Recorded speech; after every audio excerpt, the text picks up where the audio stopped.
સુરતના ભેસ્તાન વિસ્તારમાં એક બાઇક સવારે બહેનની દવા લેવા નીકળેલી યુવતીને મુક્કો માર્યો છે તેવો વિડીયો વાયરલ થયો છે।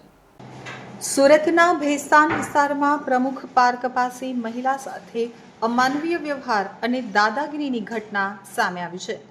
પૂજા તુષાર સંદે નામની યુવતી જે સેવા હોસ્પિટલમાં ફ્રન્ટ ડેસ્ક એક્ઝિક્યુટિવ તરીકે નોકરી કરે છે તે ગુરુવારે સવારે 10 વાગે પોતાની બહેન સાથે મોપેડ ઉપર જઈ રહી હતી।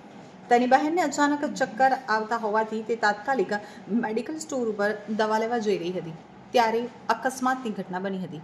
મેડિકલ સ્ટોર નજીક હોવાથી પૂજા રોંગ સાઈડમાં જઈ રહી હતી ત્યારે અચાનક એક ટેમ્પોની પાછળથી આવેલા બાઇક સવાર સાથે તેની સામાન્ય ટક્કર થઈ હતી। અકસ્માત ખૂબ જ સામાન્ય હતો અને કોઈને કોઈ ઈજા થઈ ન હતી।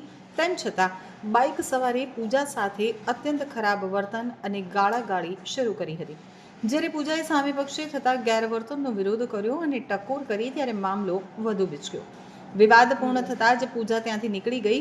પૂજા મેડિકલ સ્ટોર પર પહોંચી ગઈ અને તેની બહેન દવા ખરીદી રહી હતી પરંતુ બાઇક સવાર બદલો લેવાની ભાવના સાથે ત્યાં પરત આવ્યો હતો। તેણે જાહેરમાં તમામ મર્યાદાઓ ઓળંગી અને પૂજાના મોઢા ઉપર જોરદાર મુક્કો મારી દીધો હતો। આ સમગ્ર હિંસક ઘટના નજીકના સીસીટીવી કેમેરામાં કેદ થઈ ગઈ છે। ફૂટેજમાં સ્પષ્ટ જોઈ શકાય છે કે પીળા રંગની ટી શર્ટ પહેરેલો શખ્સ બાઇક ઉપર આવે છે અને ઊભેલી યુવતી ઉપર ઓચિંતો હુમલો કરી અને ત્યાંથી નાસી જાય છે। આ દ્રશ્યો સોશિયલ મીડિયા ઉપર વાયરલ થતા લોકોમાં ભારે રોષ જોવા મળી રહ્યો છે। બાઇક સવાર દ્વારા મારવામાં આવેલો મુક્કો એટલો જોરદાર હતો કે પૂજાના ચહેરા ઉપર ઈજાઓ થઈ હતી। સદનસીબે મુક્કો આંખના ભાગે સહેજ રહી ગયો હતો, નહીં તો યુવતીએ પોતાની આંખ ગુમાવવાનો વારો આવ્યો હતો। ધોળા દિવસે મહિલા ઉપર થયેલા હુમલાએ સ્થાનિક મહિલાઓની સુરક્ષા ઉપર ગંભીર સવાલો ઊભા કર્યા છે।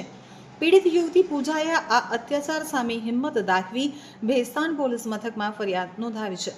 તેણે પોલીસની સીસીટીવી ફૂટેજ પણ સોંપ્યા છે જેમાં આરોપીનો ચહેરો અને બાઇક સ્પષ્ટ દેખાય છે। પોલીસે આ મામલે ગુનો નોંધી અને મહિલા ઉપર હુમલો કરનાર શખ્સની શોધખોળ શરૂ કરી છે।